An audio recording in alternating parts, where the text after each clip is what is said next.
Hi, Paul Sackis, Good News Planet. I'm speaking to Susan Beer. Hi, Susan. How are you? Hello, Paul. I'm great. Thank you for having me on the Good News Broadcast Network. Thank you very much. Well, I'm very happy to get an opportunity to speak with you again. Susan's a good friend, and now and then, and she has lots of thoughts that she's going to share with us. Give me a little background on yourself, and Move On Without Me, I believe, is a book that you've written here, resulting in the death of a loved one, Andrew, who was a good friend of Good News and a good friend to me personally.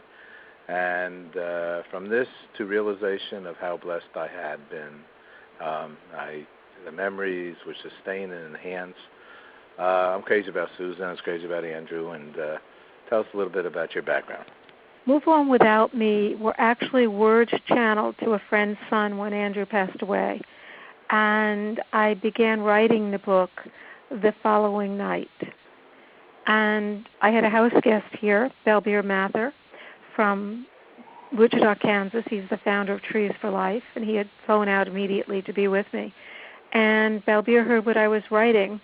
I read it to him, and he said, "You've got to keep on doing this.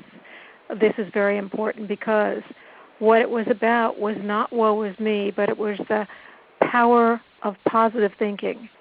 It goes back to Norman Vincent Peale and just recognizing your blessings and how fortunate you were. Even if the person passed, you had all that time with him. And I realized, I was mad, so mad at him. I was mad at the doctor who made the medical error. But in the end, you forget your anger and you only remember, at least I do, I only remember how fortunate I was. That's my choice. And since then, I wrote the book. It was published. I had a publisher immediately. And then I met someone who became my business partner in an entirely new field in art. And I'm writing another book. So life continues. It's an adventure. And I have no idea where it's going to head. But I'm on the boat. I'm open to receive. Let's take a moment and talk about, living after, a loved one, passes. How somebody can deal with that. It happens. It happens to all of us, and they always say we're not prepared for it. Can we be prepared for it, do you think? No. Even people I have met whose either the spouses have been ill for a long time, when it actually happens, it's still a shock because they know intellectually, but the person is still there. The physical is still there, the emotional, the tie.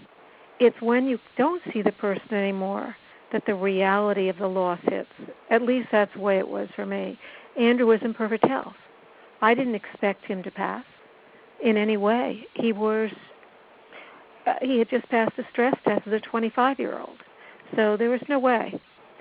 But you come to accept because you have no other choice. You have to live in the present. People will acknowledge your woe is me for a couple of weeks. And after that, forget it. They have their own lives to live. And most importantly, you have your own life to live. If you live in the past, there is no future. Now, you don't have a choice. I think many people forget that. Right. You two seem to me, you had a wonderful relationship. You seemed like you were together and apart and together. You had your things, he had his things. He was a very big influence on me, on Good News. I'll tell you that right now. His inspiration and his thinking and his kind of cheerleading, I'll say, to what we were doing, it was I couldn't express how much it helped me in the early years of Good News. He was a real positive guy. He loved what you were doing. He really enjoyed talking with you. I think if there was any way he could have helped you, he would have done so. He did help me by just talking to me. But beyond. Well, the power of support is very powerful. How about support with you? Move on without me. Do you talk about support around you? to get you through those days? In the beginning, as I said, people were there for, let's say, the first couple of weeks. Then after that, people continue their own lives. But you also find that there's a lot of change. A lot of women feel that you as a newly single woman are a threat, one, to their marriage, two, because there's the possibility that they will be widows. Also, you live in a different climate. You're not part of a twosome. You are you alone.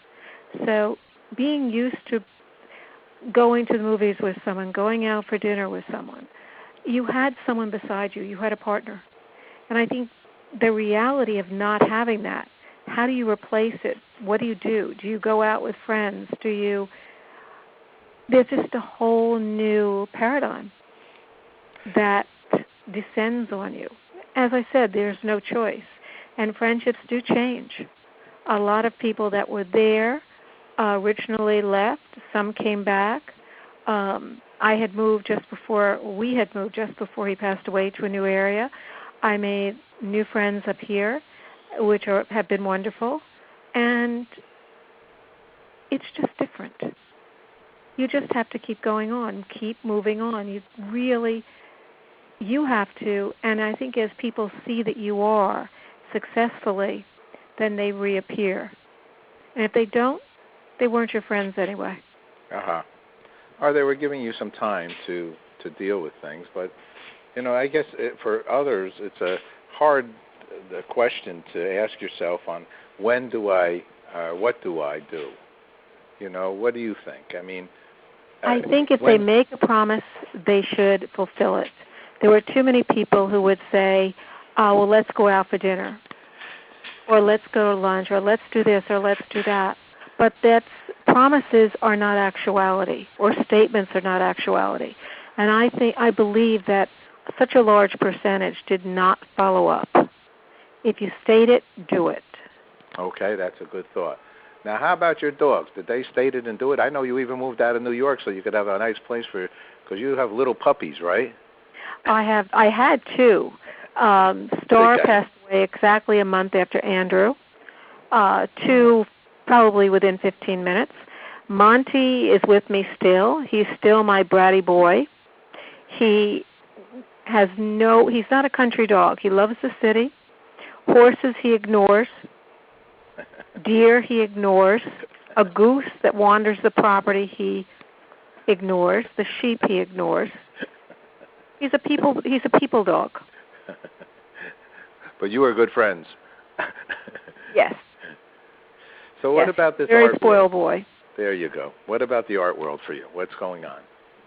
Well, after Andrew passed away, this is truly karma. I met a man at the theater who, when we started talking, because I borrowed a pen from him and lost it,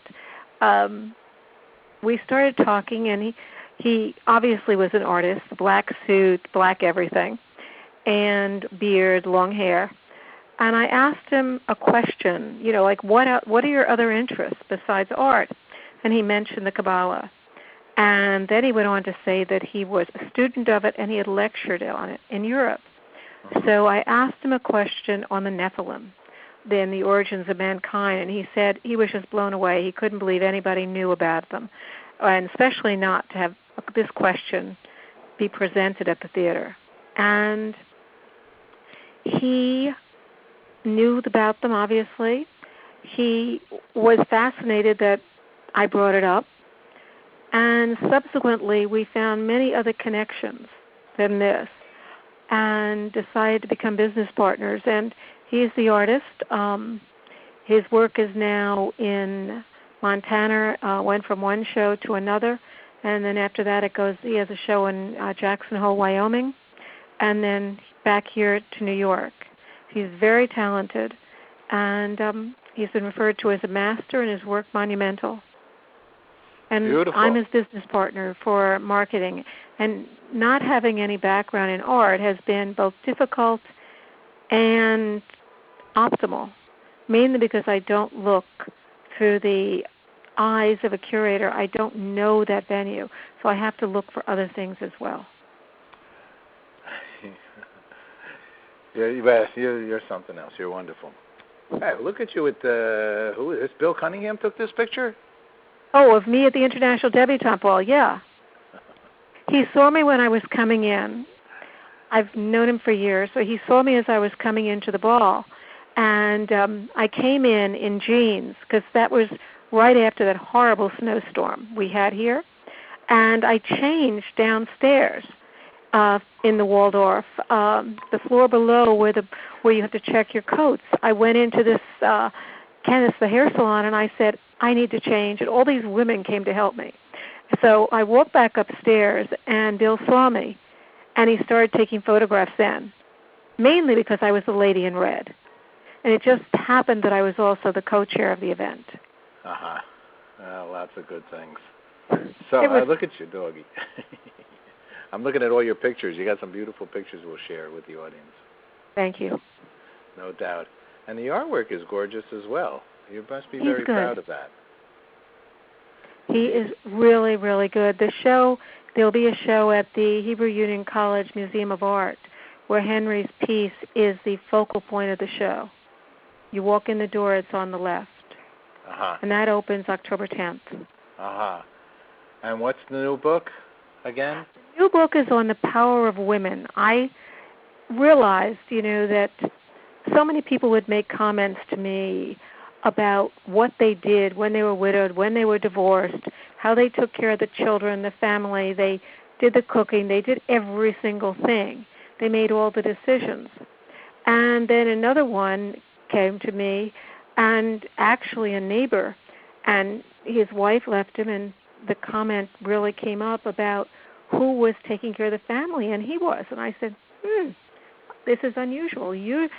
And many people were speaking about how great it was that he was doing it. It wasn't the natural role, the expectation.